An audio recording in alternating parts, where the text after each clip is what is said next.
आज की क्लास में हम लोग पैरेलल प्लेट कैपेसिटर की स्टडी करेंगे बच्चों। हम ये जानेंगे कि पैरेलल प्लेट कैपेसिटर का अरेंजमेंट क्या है, उसकी कैपेसिटी कितनी है। तो मान लेते हैं कि मैंने यहाँ पे एक प्लेट बना रखा है, this is plate number 1 and this is plate number 2। इन दोनों के एरिया को मैंने ए कंसिडर कर रखा है।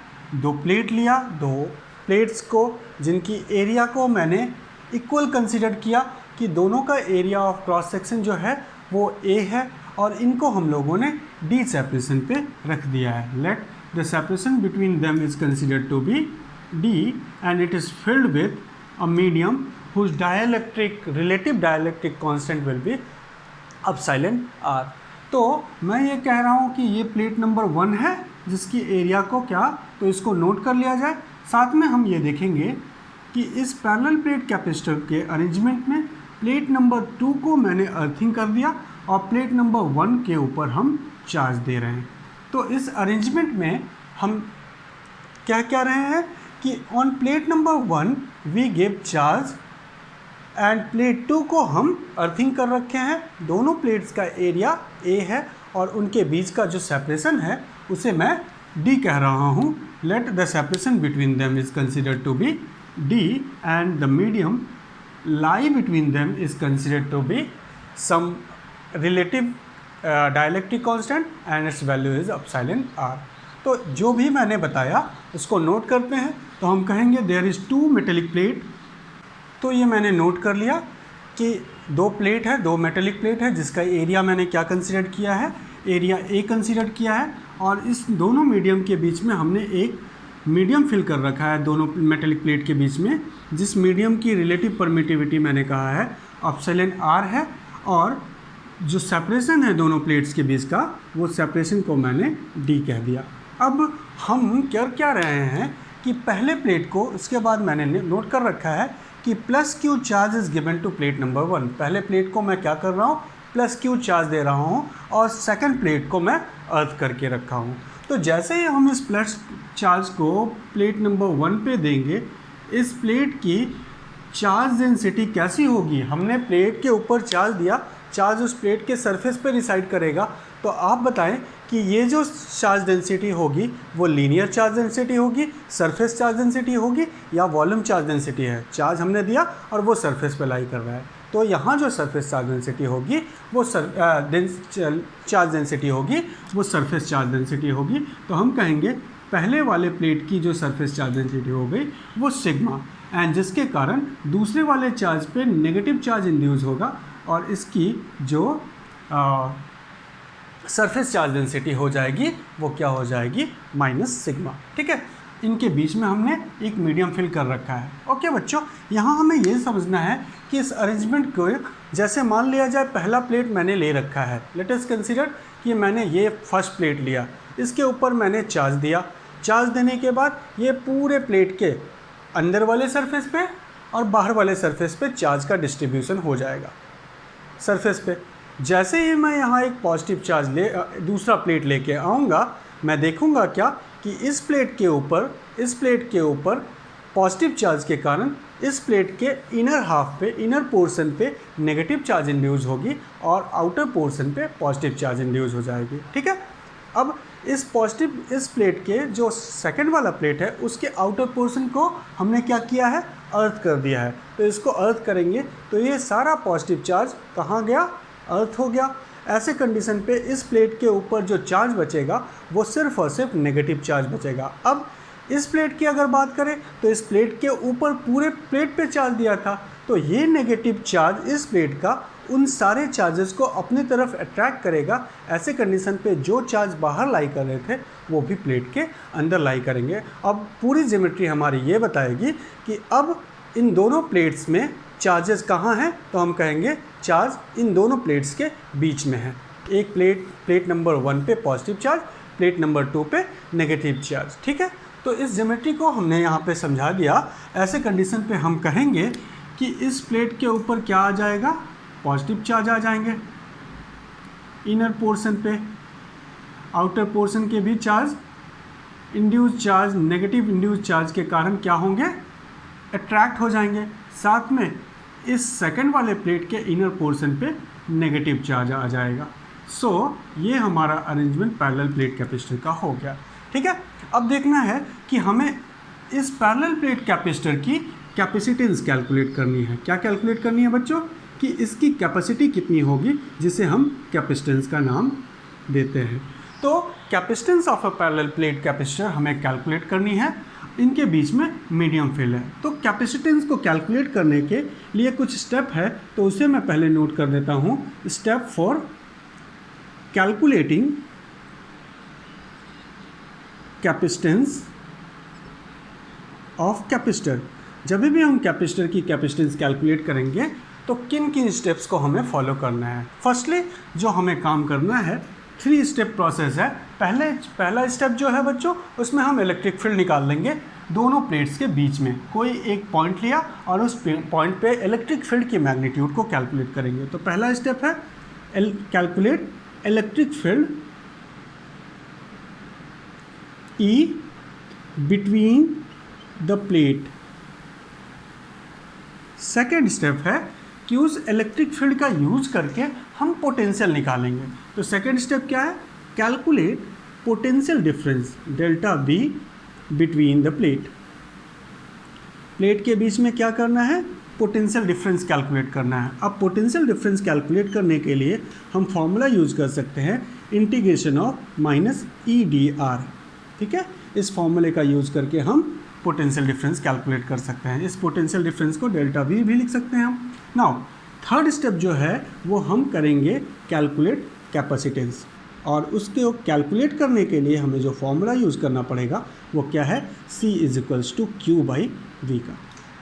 तो this are the 3 step process. सबसे पहले calculate electric field between the plates, कोई एक आर्बिट्ररी पॉइंट लेके।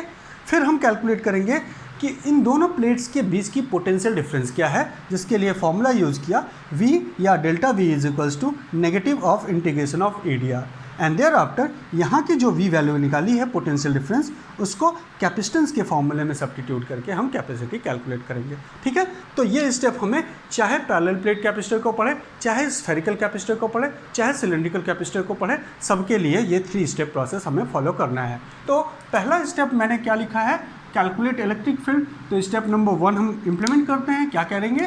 कैलकुलेट कर रहे हैं इलेक्ट्रिक फील्ड। तो first calculate field E between plate.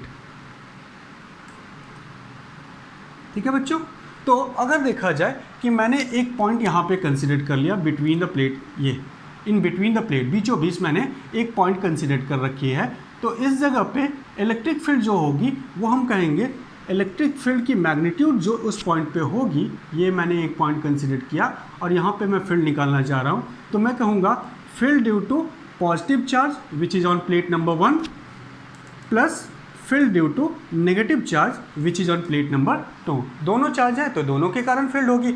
एक पॉजिटिव चार्ज है, एक नेगेटिव चार्ज है, दोनों का मैग्नीट्यूड क्या है? सेम है। नाउ हम लोगों ने कैलकुलेट पहले कर रखा है कि एक प्लेन शीट ऑफ चार्ज के कारण इलेक्ट्रिक फील्ड होती कितनी है। ठीक है, तो हम यहाँ पे अगर वैल्यू पुट करें तो हम कहेंगे electric field due two plus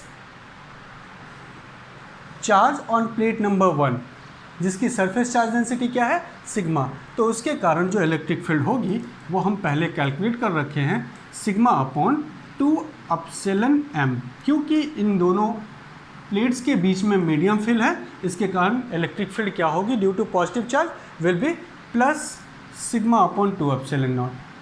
साथ में अगर हम दूसरे चार्ज को देखें तो दूसरे प्लेट पे कितना चार्ज है? तो हम कहेंगे माइनस सिग्मा का चार्ज है, तो जिसके कारण भी अगर हम इलेक्ट्रिक फील्ड को कैलकुलेट करें तो ये हमारे पास क्या वैल्यू आएगी? σ/2 टाइम्स ऑफ ε/m। ध्यान देने वाली बात यह है कि अगर पहले प्लेट पे हमने सरफेस चार्ज डेंसिटी को पॉजिटिव सिग्मा कंसिडर किया है, तो दूसरे प्लेट पे सरफेस चार्ज डेंसिटी को क्या कंसिडर करेंगे? Negative sigma. अगर ऐसे कंडीशन पे अगर हम यहाँ पे देखें तो हम पाएंगे क्या कि दोनों के दोनों एक दूसरे को कैंसिल कर ले रहे हैं। लेकिन बच्चों अगर हम इस नेगेटिव चार्ज को हटा दें, सिर्फ मैग्नीट्यूड की बात करें, तो देखेंगे कि इस पॉइंट पे पॉजिटिव प्लेट्स के कारण इलेक्ट्रिक फील्ड की डायरेक्शन किधर होगी, प्लेट नंबर 1 के कारण इलेक्ट्रिक फील्ड की डायरेक्शन, क्योंकि उसके ऊपर पॉजिटिव चार्ज है, तो टुवर्ड्स प्लेट 2। ठीक है।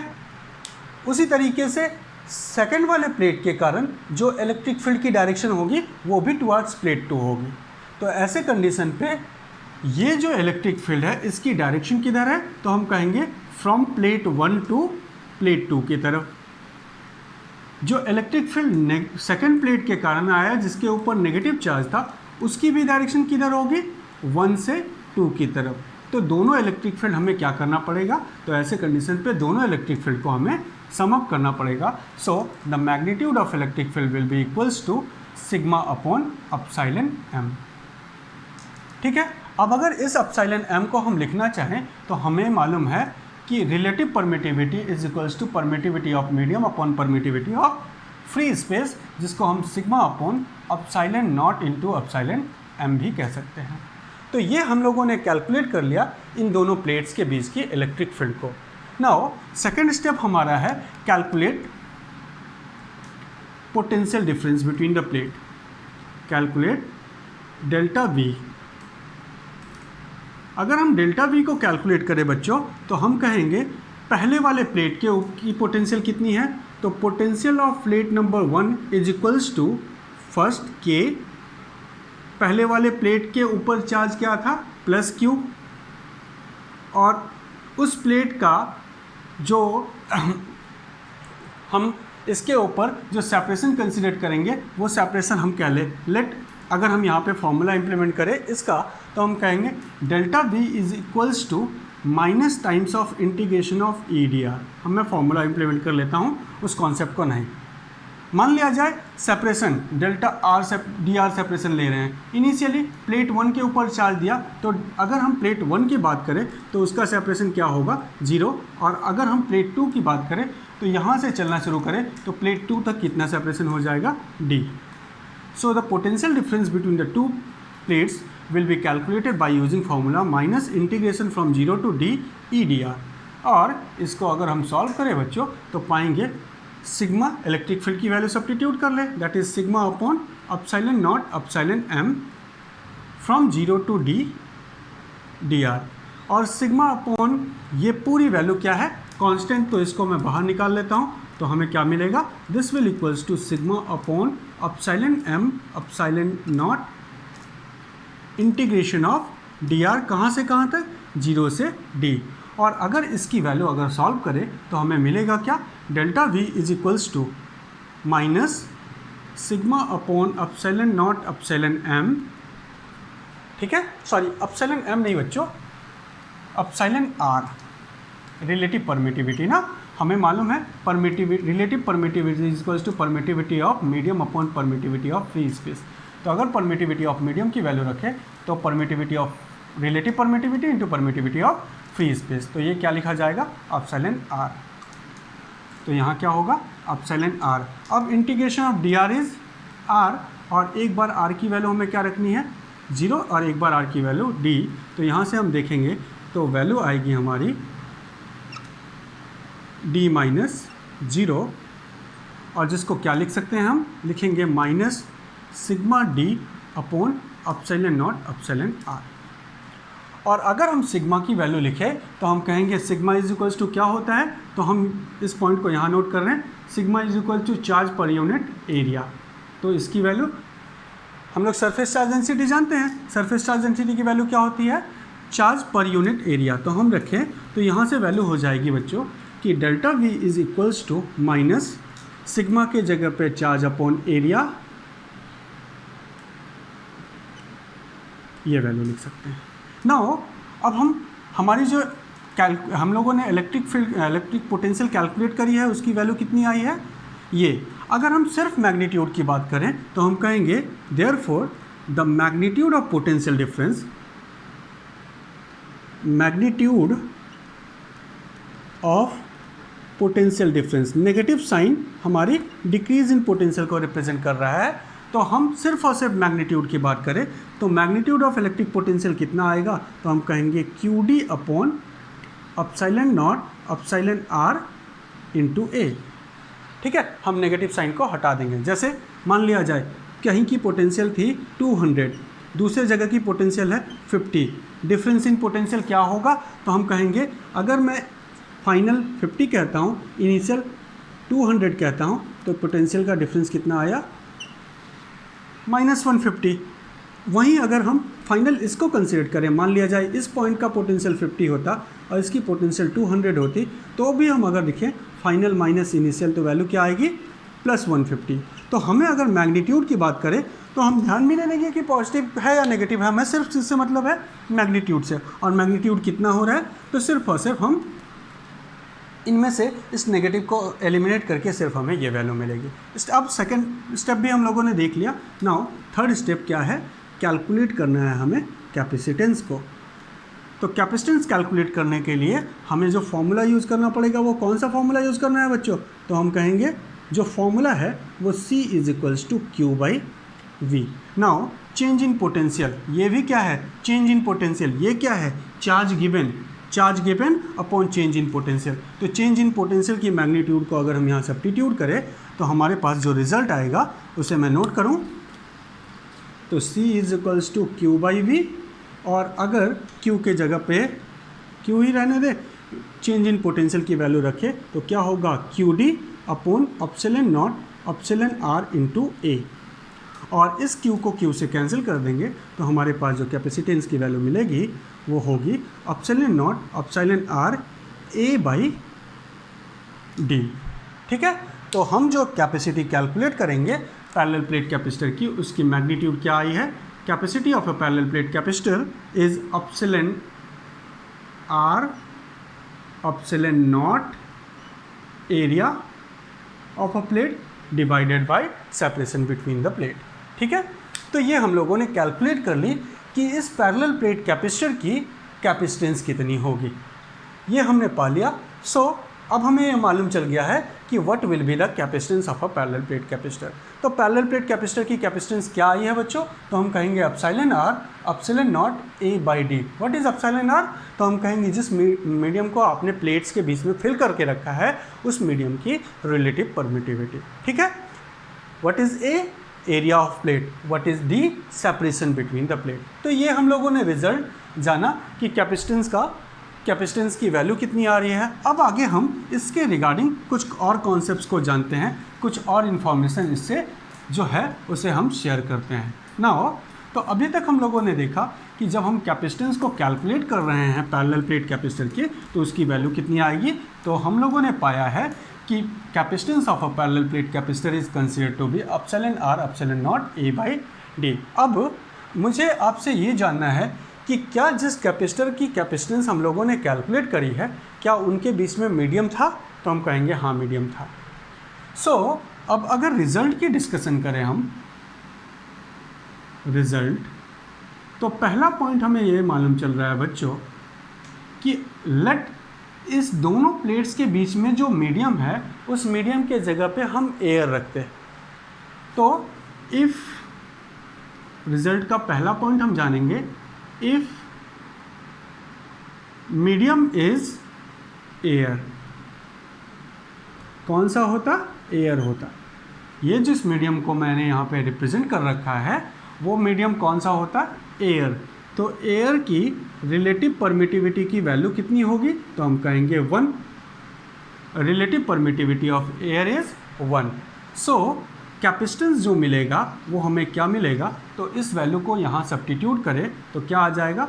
ε0 A/D। नाउ इसके क्योंकि ये दोनों प्लेट्स मीडियम कौन सा है? दोनों प्लेट्स के बीच में एयर है, इसलिए हम कह रहे हैं this will be the capacitance when there is free space. और इसको किससे रिप्रेजेंट किया है? C0।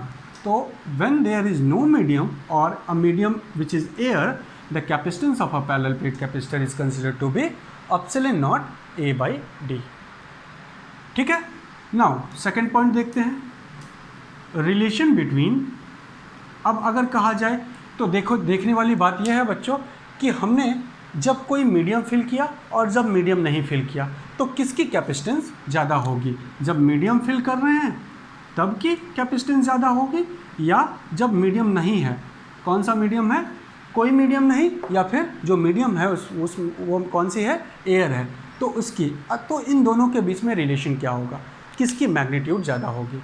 ठीक है, तो इसको जानते हैं। तो देखा जाए कि हम कहेंगे कि सी जो निकाला है हम लोगों ने फॉर्मूले में, ये किसकी सी है, तो हम कहेंगे capacitance when there is medium, तो उसकी वैल्यू क्या है, epsilon R epsilon naught A by D. Now epsilon naught A by D is a value of capacitance when there is air और free space.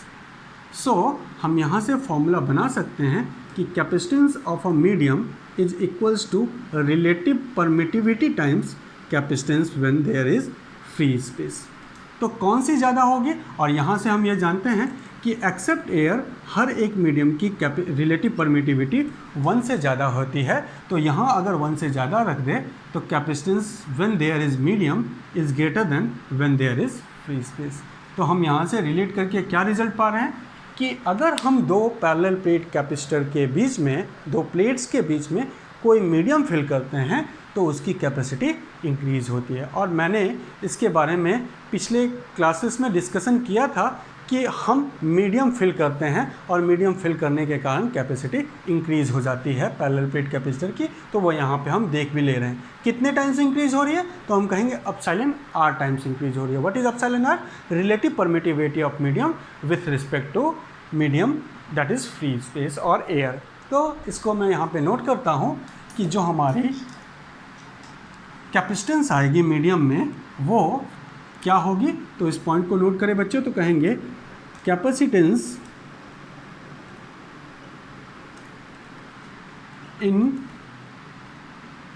When there is medium, when there is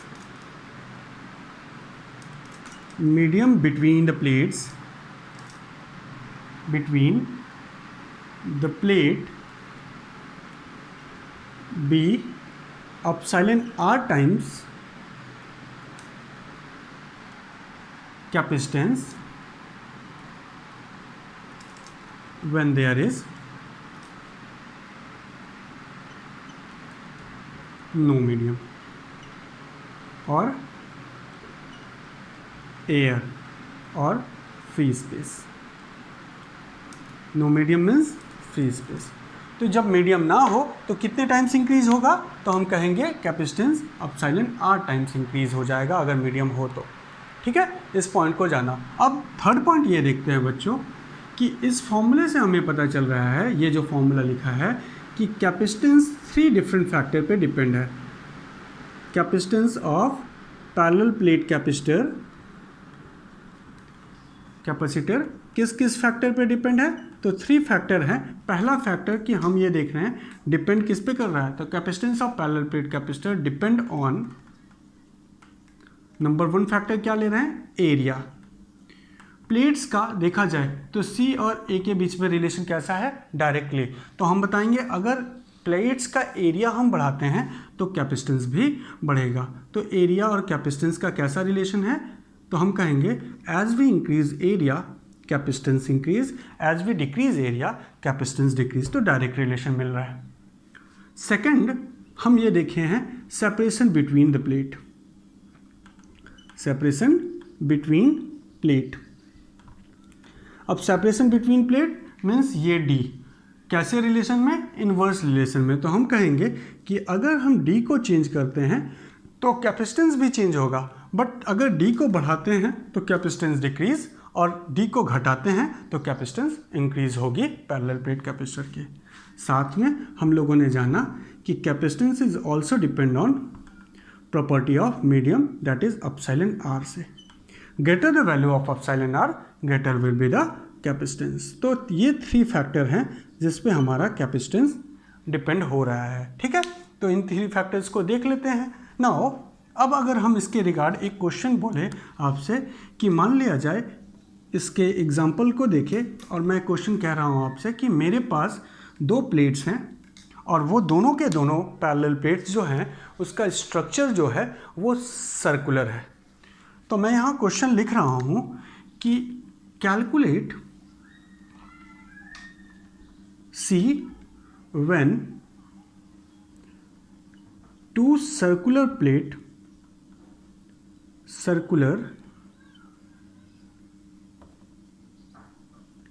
plate of radius 10 centimeter separated by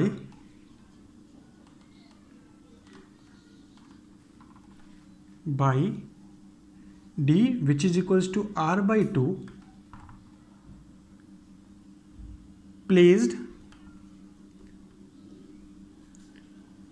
parallel to each other in which there is no medium between them तो हमने क्या कहा कि हमने दो circular plate consider करी है। यहाँ पे जो प्लेट देखने को मिल रहा है हमें वो या तो रेक्टेंगुलर या तो स्क्वायर है, इसलिए मैंने क्वेश्चन में सर्कुलर प्लेट कंसिडर कर लिया जिसका रेडियस क्या लिया है 10 सेंटीमीटर और सेपरेशन क्या है रेडियस का आधा हाफ। तो हमें उसकी क्या कैलकुलेट करनी है कैपेसिटी, और मीडियम कौन सा है तो हम कहेंगे देयर इज़ नो मीडियम। सो जो फॉर्मूला यूज़ करेंगे बच्चों वो कौन सा फॉर्मूला होगा तो हम कहेंगे क्योंकि there is no medium so हमें जो कैपेसिटेंस का फॉर्मूला यूज़ करना होगा वो ये करना होगा। अगर हम इस फॉर्मूले को यूज़ कर रहे हैं तो एप्सिलॉन आर की वैल्यू क्या रखनी होगी 1। नो मीडियम मीन्स इधर एयर और वैक्यूम, और दोनों की permittivity relative permittivity is equals to 1 होती है। तो अगर हम वैल्यू पुट करें तो C इज इक्वल्स टू क्या हो जाएगा epsilon not A by D. अब एरिया ऑफ प्लेट क्या है तो हम क्योंकि प्लेट हमारा सर्कुलर है तो इसलिए एरिया क्या रखेंगे पाई आर स्क्वायर अपॉन डी, और डी की वैल्यू क्या है आर बाई 2, तो उसे अगर सब्स्टिट्यूट करें तो epsilon naught pi R square upon D is equals to R by 2 अगर सब्स्टिट्यूट करें तो आर से आर कैंसिल हो जाएगा, हमें जो वैल्यू मिलेगी वो क्या होगी epsilon naught pi R upon 2। Now हम आर की वैल्यू पुट करें, हम एप्सिलॉन नॉट की वैल्यू पुट करें और हम पाई की वैल्यू पुट करें तो हमें आंसर मिल जाएगा कि what will be the capacitance. ठीक है, तो इस तरीके से हम लोगों ने देखा कि कैपेसिटेंस को कैसे कैलकुलेट करा गया। हम इस फॉर्मूले को यूज़ करेंगे तो यहाँ पे हम कहेंगे कैपेसिटेंस का फॉर्मूला क्या है एप्सिलॉन आर, क्योंकि इनके बीच में मीडियम कैसी है there is no medium so epsilon R is equals to 1, जिसके कारण हमने 1 सब्स्टिट्यूट कर लिया। अब अगर इसी प्रॉब्लम में हम चेंज कर ले बच्चों और इस प्रॉब्लम में कहें कि अगर जो कैपेसिटर का प्लेट है उन प्लेट के बीच की जो पोटेंशियल डिफरेंस है, इसी क्वेश्चन में मैंने कहा in previous problem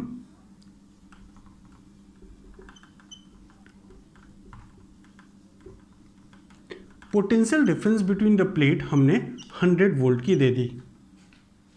दोनों प्लेट्स के बीच की पोटेंशियल डिफरेंस कितनी दे दी 100 वोल्ट। तो हमें कहा जा रहा है कि कैलकुलेट करना है what will be the charge on the plate given on the plate, charge on the plate. तो हम क्या कहेंगे कि C इज इक्वल्स टू यहाँ से सॉल्व करी हुई वैल्यू निकालेंगे, वो कितना है C is equals to epsilon naught pi R divided by 2, ये आया हुआ है। ठीक है बच्चों, सॉरी ये R से R कैंसिल हो जाएगा और ये 2 ऊपर चला जाएगा तो 2 टाइम्स, तो ये कैपेसिटी हो गई।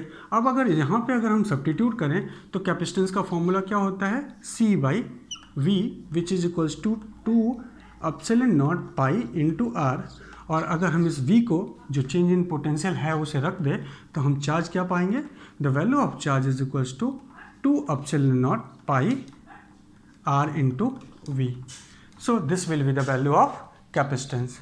ठीक है, नाउ अब अगर हम इस प्रॉब्लम में एक और चेंजेस करते हैं कि मैंने कहा कि जो भी हमारी कैपेसिटेंस थी और जो भी चार्ज का मैग्नीट्यूड आया था, अगर हम इसी प्रॉब्लम का थर्ड पार्ट देख रहे हैं कि अगर मैं कह रहा हूँ कि if area of plate increases m times हमने क्या किया एरिया ऑफ प्लेट को बढ़ा दिया और separation between the plate decreases n times, तो हमारे कैपेसिटेंस के ऊपर या चार्ज गिवन के ऊपर क्या डिफरेंस होगा। तो देखिए बच्चों कि पहले कैपेसिटेंस हम लोगों ने सॉल्व किया था तो क्या वैल्यू आई थी जो कैपेसिटेंस की वैल्यू आई थी 2 epsilon naught pi into are.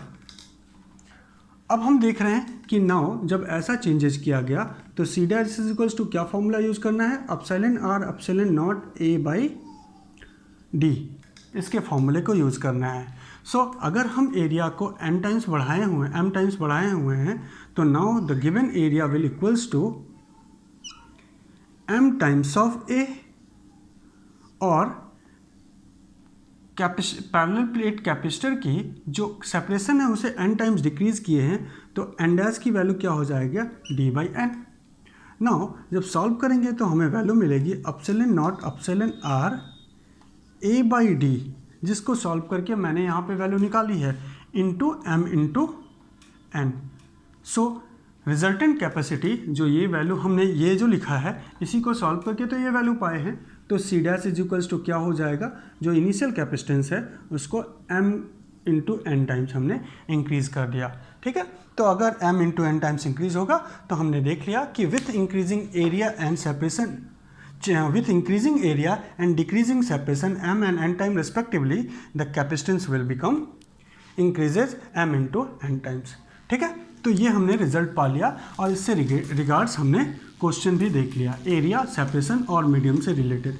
Now अब हम देखते हैं पॉइंट नंबर 3 हमने डिस्कस कर लिया था। नाउ पॉइंट नंबर 4 का डिस्कशन करते हैं कि what will be the point number 4 and what is another characteristic in which the parallel plate capacitor depend।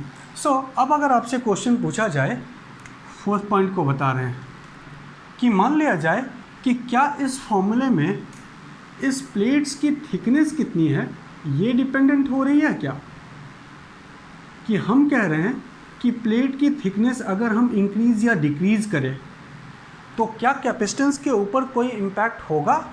तो हम कहेंगे बच्चों कि हमने जो रिज़ल्ट पाया है उसमें सिर्फ और सिर्फ एरिया और सेपरेशन रिस्पॉन्सिबल है, ना कि थिकनेस ऑफ अ प्लेट। सो हम ये कह सकते हैं on that case the capacitance will remain independent on thickness.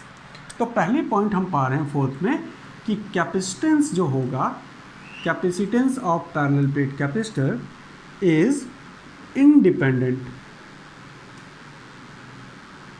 on thickness of plate, thickness of plate। इसे में अगर मैं आपसे बोलूं कि ये बताइए कि ये जो मेटेलिक प्लेट मैंने लिया था वो एल्युमिनियम का है, उसी मेटेलिक प्लेट को मैं चेंज करके कॉपर का कर देता हूँ, तो क्या कैपेसिटेंस में कोई चेंजेस होंगे।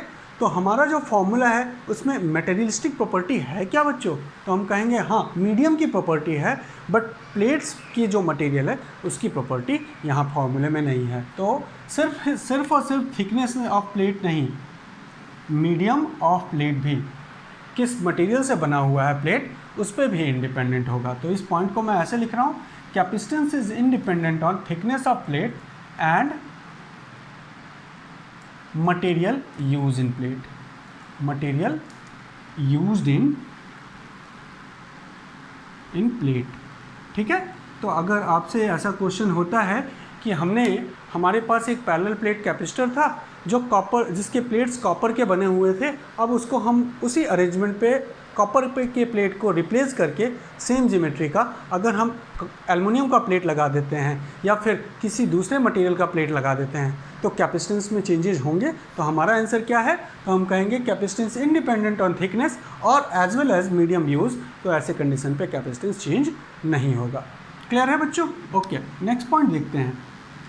मान लिया जाए हमारे पास ये जो कैपेसिटर का सिस्टम है, इस कैपेसिटर के सिस्टम में पहला प्लेट जो है उस प्लेट के ऊपर मैंने कैसा चार्ज दिया था बच्चों, तो हम कहेंगे पॉजिटिव चार्ज दिए थे, जिससे उसकी सरफेस चार्ज डेंसिटी क्या हो गई थी, प्लस सिग्मा। दूसरे के प्लेट के ऊपर जो चार्ज इंड्यूस्ड हुआ था वो कैसा चार्ज इंड्यूस हुआ था, तो हम कहेंगे माइनस क्यू, जिसके कारण इसकी surface charge density minus sigma हो गई थी, और इसको मैंने अर्थ कर दिया था, ऐसा ही अरेंजमेंट, और इसको ही तो गिवन चार्ज किया था।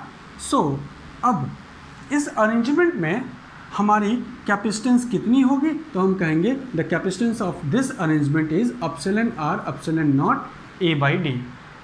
अब इन दोनों प्लेट्स को मैं एक कंडक्टिंग रॉड से जॉइन कर देता हूँ। दोनों प्लेट्स को क्या किया मैंने, एक कंडक्टर लगा के ज्वाइन कर दिया। तो after joining what will be the capacitance, कितना हो जाएगा कैपेसिटेंस। तो हम बोलेंगे when in the arrangement of capacitor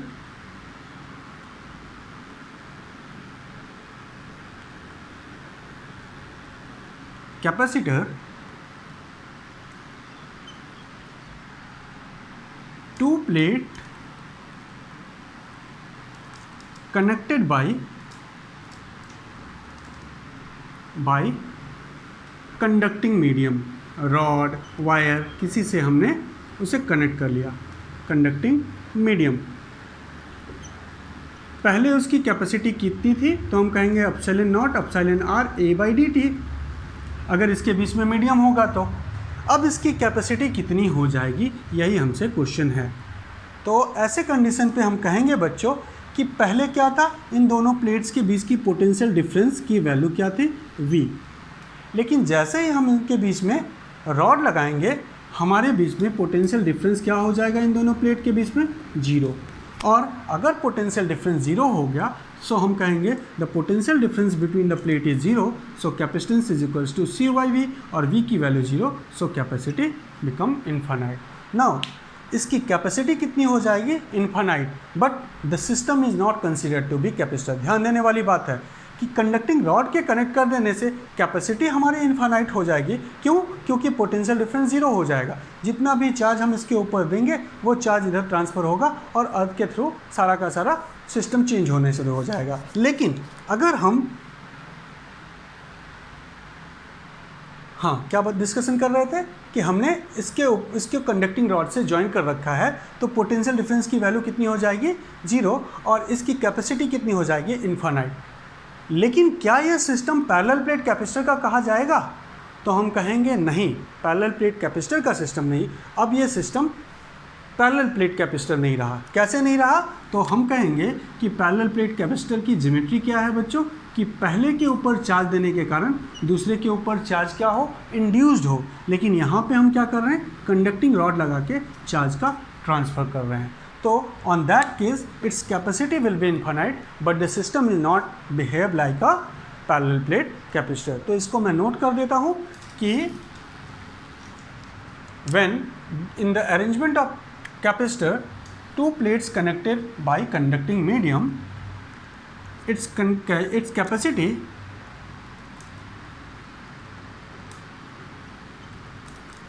become infinite, but the system is not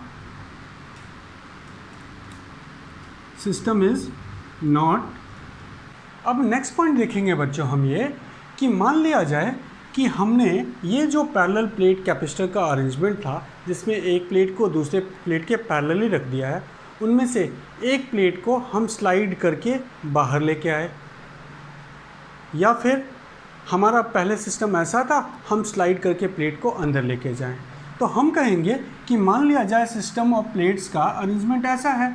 अब मैं इस प्लेट को सेकंड वाले प्लेट को स्लाइड किया और स्लाइड करके उसे बाहर तक लेके आया। ऐसे मान ले इस प्लेट को मैं ऐसे स्लाइड करके यहाँ तक लेके आता हूँ। नाउ अब इसका असर पूरे कैपेसिटेंस पे कैसा होगा, तो हम कहेंगे बच्चों कि देखना हमें ये है, बहुत इम्पॉर्टेंट चीज़ ये हमको यहाँ समझना है कि अब अगर देखा जाए तो पहले हमारी कैपेसिटी कितनी थी, तो हम कहेंगे epsilon R epsilon naught upon A. Now ये बहुत इम्पॉर्टेंट चीज़ हमको जानना है कि ये जो A है इस कैपेसिटेंस के सिस्टम में, ये जो हमने A लिखा रखा है, ये एरिया ऑफ प्लेट नहीं, दोनों प्लेट्स के बीच का वो एरिया है जो ओवरलैप कर रहा है। ठीक है, हमेशा हम ध्यान देंगे कि एरिया जो यहाँ पे लिखा हुआ है, that area is overlapping area, not the area of a plate. So अगर हम कुछ ऐसा करते हैं, नाउ पहले कितना ओवरलैपिंग एरिया था, यहाँ तक। अगर हम प्लेट को खींच के बाहर ले आते हैं तो now the overlapping area will be this one, यही एरिया ओवरलैपिंग एरिया कहा जाएगा ना। तो एरिया क्या हुआ है बच्चों, तो ऐसे कंडीशन पे अगर हम प्लेट को बाहर खींच के ले आते हैं तो एरिया डिक्रीज़ होगा, और अगर ओवरलैपिंग एरिया डिक्रीज़ होगा तो एरिया का कैपेसिटेंस से डायरेक्ट रिलेशन है, तो capacitance of a parallel plate capacitor भी डिक्रीज़ होगी। ठीक है, तो मान लें प्लेट्स हमारे पास, जो पैरेलल प्लेट कैपेसिटर का हम अरेंजमेंट कह रहे हैं वो अरेंजमेंट ऐसा है। अगर मैं इस प्लेट को खींच के ऐसे लेके आता हूँ, पहले पूरा एरिया था, अगर मैं आधे एरिया तक लेके आता हूँ तो जो कैपेसिटेंस डिक्रीज़ होगा, क्योंकि अब ओवरलैपिंग एरिया सिर्फ a/2 हो गया, जो पहले a था, तो कैपेसिटेंस भी कितनी टाइम्स डिक्रीज़ होगा, जितना था उसका आधा हो जाएगा। सिमिलरली अगर देखें तो हमने प्लेट्स को बाहर खींचा, ओवरलैपिंग एरिया डिक्रीज़ हुई, कैपेसिटेंस क्या होगी, डिक्रीज़ होगी। अब अगर हम प्लेट को अंदर ले जाए तो ओवरलैपिंग एरिया बढ़ेगी, सो कैपेसिटेंस इंक्रीज़ होगी। तो इस पॉइंट को मैं अगर नोट करूं तो मैं ये कहूँगा 6 पॉइंट कि if we slide any plate with respect to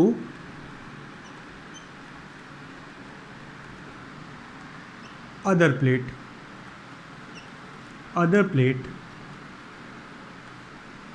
पहला, if overlapping area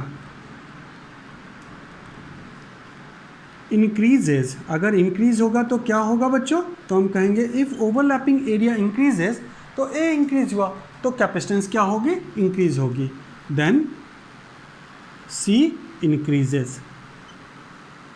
सिमिलरली अगर overlapping area, second point, if overlapping area decrease हो रही है, देन कैपेसिटेंस क्या होगी, कैपेसिटेंस डिक्रीज होगी। उसी मैनर में अगर हम एरिया A था, ओवरलैपिंग एरिया, हम उसे a/2 कर दिए तो कैपेसिटेंस भी क्या हो जाएगा, a/2 हो जाएगा।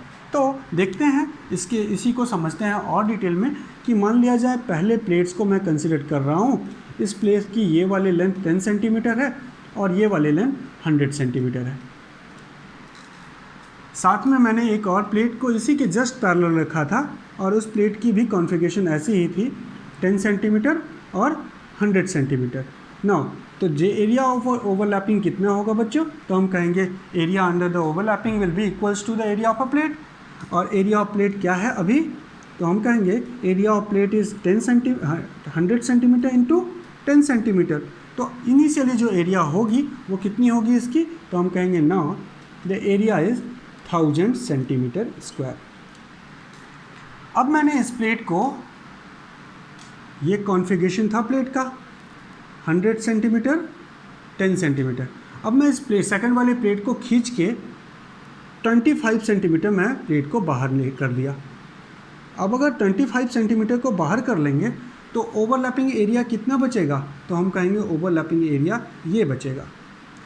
ऐसे कंडीशन पे this will be the overlapping area. अब अगर 100 में से 25 बाहर निकाल लिया तो ओवरलैपिंग एरिया कितना बचा, ये लेंथ 75 और ये 10, तो हम कहेंगे हाइट की वैल्यू है 75 सेंटीमीटर, 25 अगर हम बाहर निकाले हैं तो, और ब्रेथ कितना है 10 centimetre, so the area will be 750 centimetre square. तो हमें ध्यान रखना है हमेशा बच्चों कि area of overlapping will use in the equation of capacitance of a parallel plate capacitor. तो यहाँ क्या हो रहा है, एरिया डिक्रीज़ हो रही है, सो कैपेसिटेंस डिक्रीज़ होगी। अब अगर इसी प्लेट को फिर से वापस हम ले जाएं तो एरिया इंक्रीज़ होगी और कैपेसिटेंस भी इंक्रीज़ हो जाएगी। तो इस तरीके से हम इंक्रीज़ और डिक्रीज़ कर सकते हैं। ठीक है, ये क्लियर हो गया होगा। अब अगर नेक्स्ट पॉइंट हम बताएं तो ये ऐसा कह सकते हैं कि अगर प्लेट हमारा, इसी से रिलेटेड मैं एक टॉपिक और पूछ रहा हूँ आपसे कि अगर हम कह लें if two plates are unequal in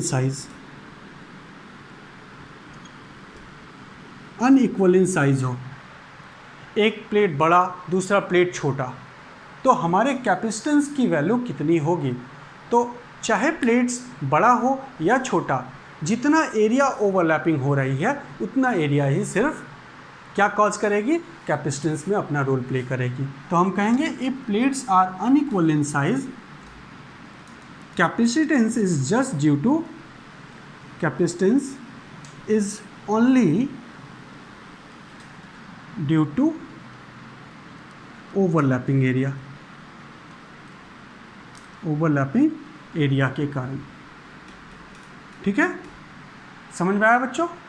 okay, then the last point जो हम अभी डिस्कस करने जा रहे हैं वो ये है कि मान लिया जाए दो हमने कैपेसिटर ले रखा है, एक के ऊपर हमने प्लस Q1 का चार्ज दिया और दूसरे के ऊपर माइनस Q2 का। ध्यान देने की बात यह है कि दोनों चार्जेस के मैग्नीट्यूड क्या है, डिफरेंट है।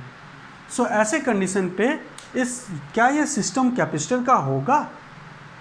तो हमारा आंसर होगा कि अगर इस तरह का कंडीशन है कि एक प्लेट के ऊपर किसी x मैग्नीट्यूड का चार्ज, दूसरे प्लेट के ऊपर किसी y मैग्नीट्यूड का चार्ज, तो वो सिस्टम कैपेसिटर के जैसा एक्ट नहीं होगा। तो इस पॉइंट को मैं नोट कर दे रहा हूँ।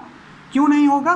क्योंकि कैपेसिटर के डेफिनेशन में, ज्योमेट्रिकल अरेंजमेंट में ही हमने ये डिस्कस करा है कि अगर प्लेट नंबर 1 पे x मैग्नीट्यूड का चार्ज है तो प्लेट नंबर 2 पे भी x मैग्नीट्यूड का ही चार्ज होना चाहिए और दोनों का नेचर नेगेटिव, एक पॉजिटिव है तो दूसरा नेगेटिव, अपोजिट नेचर होना चाहिए। बट मैग्नीट्यूड क्या होना चाहिए? मैग्नीट्यूड इज ऑलवेज फिक्स होनी चाहिए, कांस्टेंट होनी चाहिए, बट यहाँ पे नहीं है। तो हम कहेंगे if charge on plate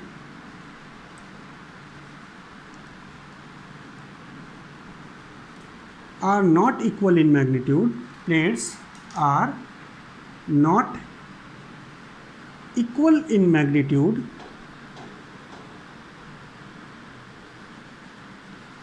then the system is not be a capacitor, not be a capacitor। ठीक है, तो ये हम लोगों ने कुछ रिजल्ट जाना capacitance of a parallel plate capacitor में। ठीक है, अभी तक हम लोगों ने पैरेलल प्लेट कैपेसिटर की स्टडी करी और ये रिजल्ट के बारे में डिस्कस किया। होपफुली कि आपको ये सारी टॉपिक समझ में आई होगी। इसके रिलेटेड हम कॉन्सेप्ट्स को समझ चुके हैं। अगर हम चाहें तो इसके न्यूमेरिकल्स, कॉन्सेप्चुअल बेस्ड प्रॉब्लम भी सॉल्व कर सकते हैं।